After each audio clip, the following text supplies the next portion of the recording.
We begin in 1850 when a wealthy Englishman, Zephaniah Mann, owner of Mann & Sons Co., is convinced by his idiot twin sons Redmond and Plutarch to purchase land in the U.S. to expand their company. Zephaniah discovers the gravel pits and dust bowls he bought were useless, and on top of that he contracted various illnesses traveling to the States. With his last will, which he wrote on his skin, he left his sons 2 equal halves of the land, ensuring that they would fight over it for the rest of their lives. To capture his brother's half, Plutarch hired 9 mercenaries, but unbeknownst to him, Redmond had also contracted exactly 9 mercenaries to do exactly the same thing. And for the next 40 years, they would engage in an endless war because neither brother was bright enough to perhaps hire more mercenaries. Plutarch, nearing death from old age, contracts expert craftsman Radigan Conager to build a machine that would extend his life. However, Radigan was also convinced to build the same machine for Redmond by a stranger offering Australium, a rare and powerful element only found in Australia that turned a nation of savages into hyper-intelligent beings. Fast forwarding to 1968, Builders League United and Reliable Excavation and Demolition once again hired 9 mercenaries: the scout, soldier, pyro, demo man, heavy weapons guy, engineer, medic, sniper, and spy to continue the war for the land left behind by Zephaniah Mann. Helen, known as the administrator, oversees the conflict between Red and Blue with the help of Saxton Hale, who provides weapons and headgear to each side. Just remember, everyone is a spy.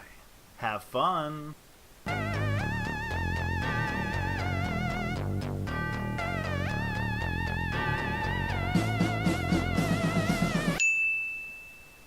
We begin in 1850 when a wealthy Englishman, Zephaniah Mann, owner of Mann & Sons Co., is convinced by his idiot twin sons, Redmond and Plutarch, to purchase land in the United States to expand their company. Zephaniah Mann discovers that the gravel pits and dust bowls he purchased were useless, and on top of that, he contracted various illnesses traveling to the United States. With his last will, which he wrote on his skin, he left his sons equal halves of his land, ensuring that they would fight over it for the rest of their lives. To capture his brother's half, Plutarch hired 9 mercenaries, but unbeknownst to him, Redmond had also contracted exactly 9 mercenaries to do the exact same thing, and for the next 40 years, they would engage in an endless war because neither brother was bright enough to, perhaps, hire more mercenaries. Plutarch, nearing death from old age, contracts expert craftsman Radigan Conager to build a machine that would extend his life. However, Radigan was also convinced to build the same machine for Redmond by a stranger offering Australium, a rare and powerful element only found in Australia that turned a nation of savages into hyper-intelligent beings. After fighting for decades, Redmond and Plutarch realized that they have no sons to carry on their family legacy. They put aside their differences and resolved to build a machine to get one of them pregnant, but not before Grey Man reveals himself to be their long-lost brother, then murders them. Abducted as an infant and raised by eagles, Grey returns with a legion of deadly robots that run on piles of money and launches an all-out assault on Manco and its CEO, Saxton Hale.